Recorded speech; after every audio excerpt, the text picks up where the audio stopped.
closest person in our generation, I'm saying our generation of the 60s, to Johnny Bach. And we've done a lot of things together. And I'm going to ask Mike, would you step up and say a few words about Johnny Bach?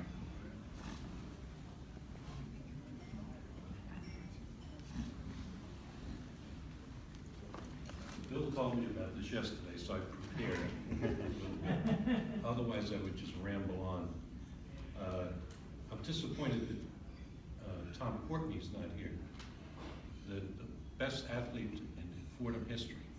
If you don't know the story, 2 Olympic gold medals in a premier blue ribbon sport. It's a phenomenal achievement. But that would have made me nervous if he was here. You guys I can handle.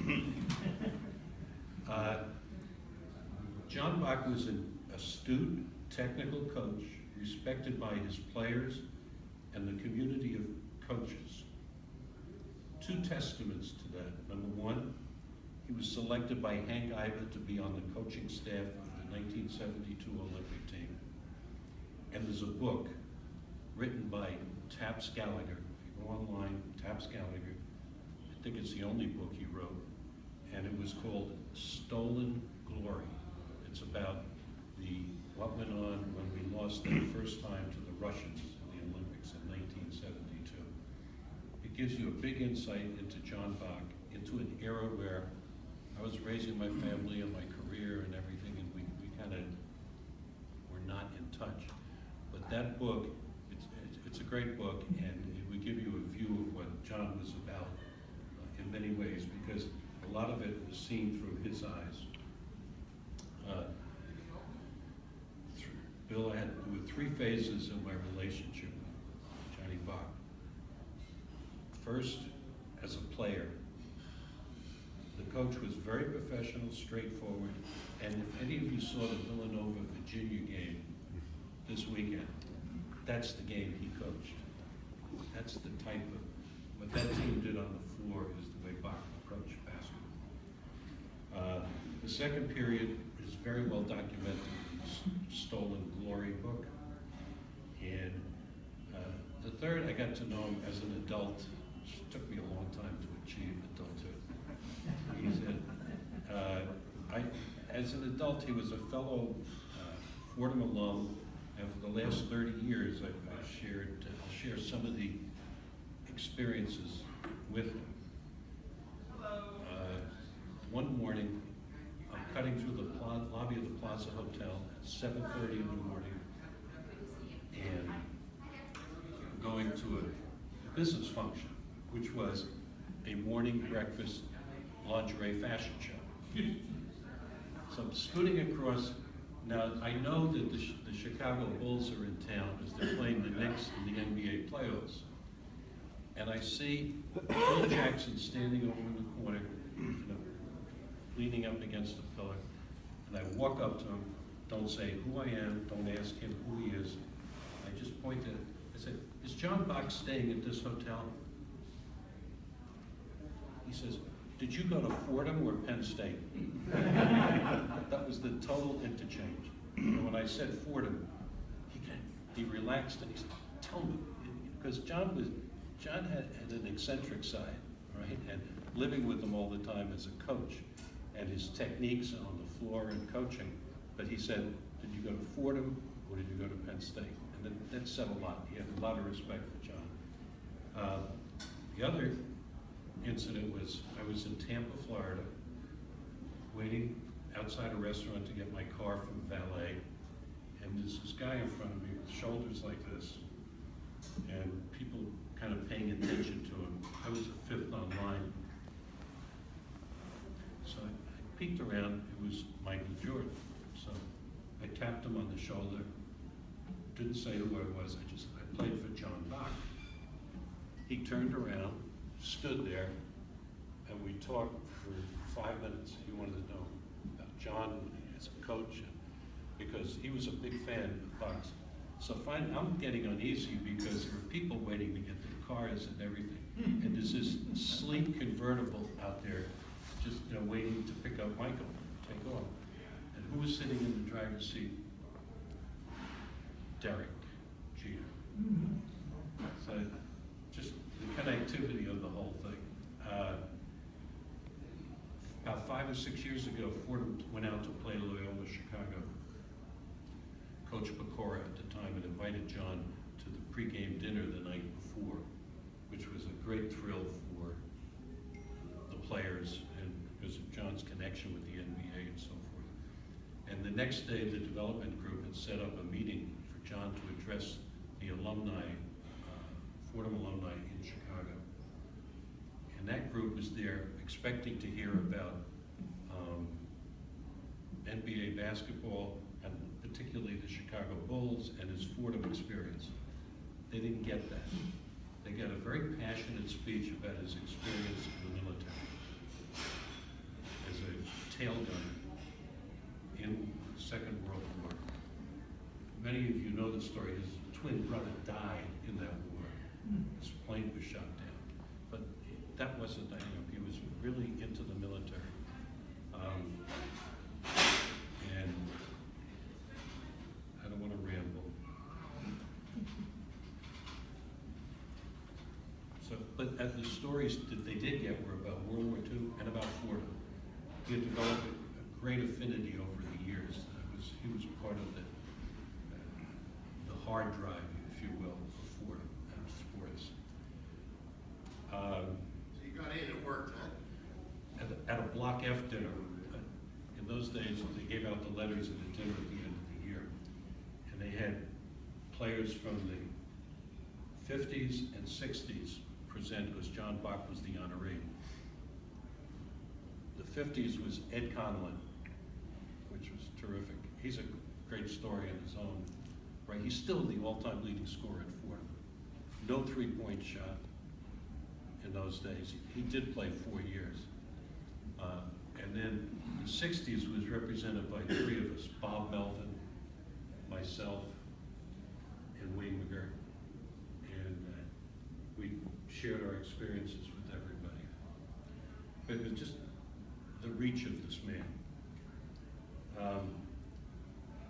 As a player for him, I only got 2 compliments in 4 years, and neither of them were looking at me or direct, like off the backboard, if you will.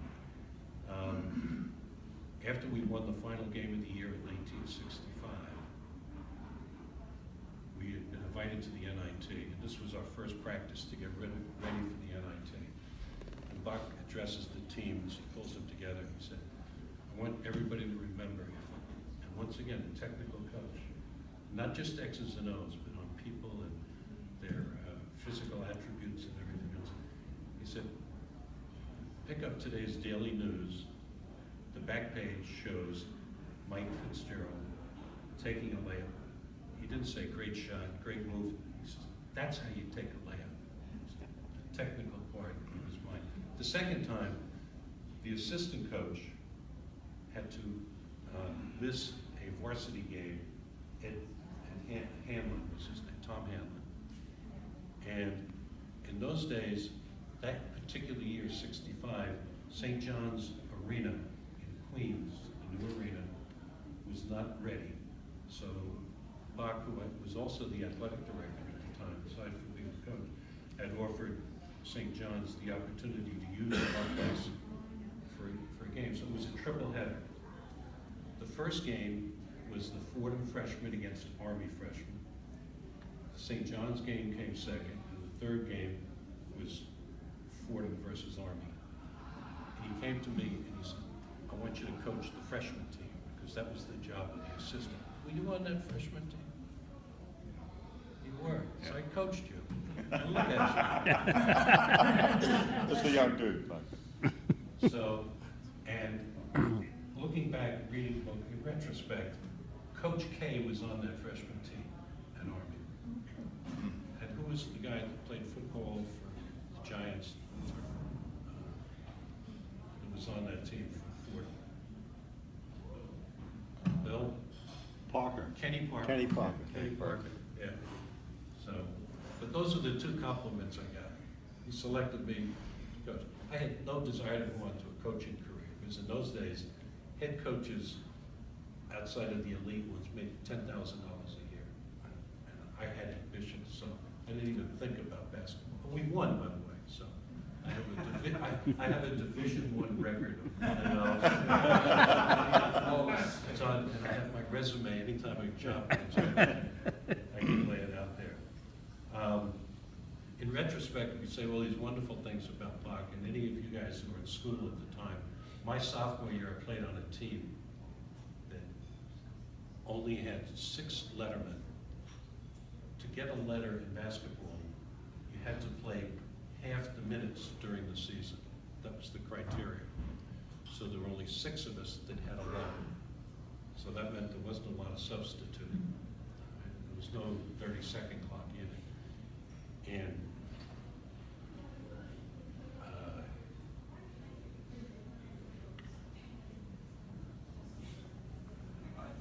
there was a point there. Well, that was a very talented team. And in retrospect, I think he might have wanted to, he should have let us go, let the reins go. Because I didn't see talent like that again. We won 2 years later and got to the NIT. But that was his style of coaching, a measured, planned offense, tight defense, and that's the way we played. Like the Villanova game the other day, the same thing. So,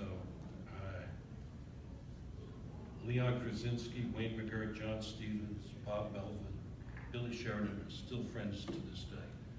And in fact, this year I decided to drive one of my cars down to Florida, so I'd have it down here.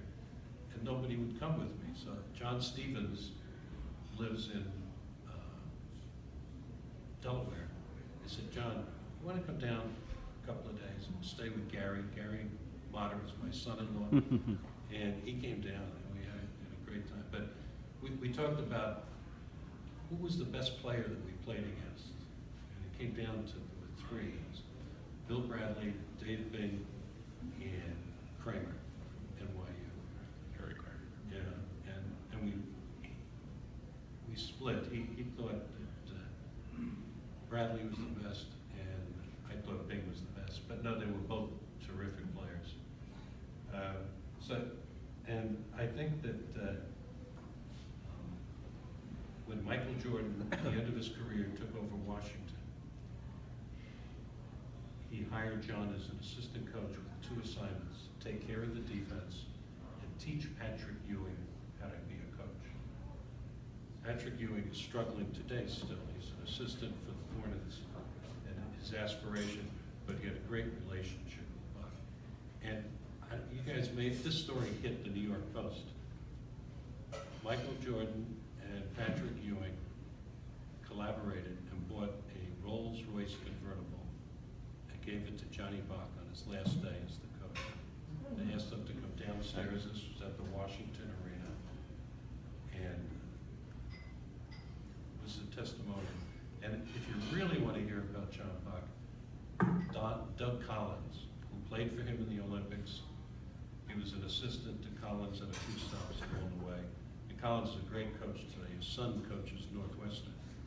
So it's had an impact on my life, and it's very fond memories. And he was a Fordham guy. Deep down, he should have been our recruiter in the last 10 years. Guys, that's it.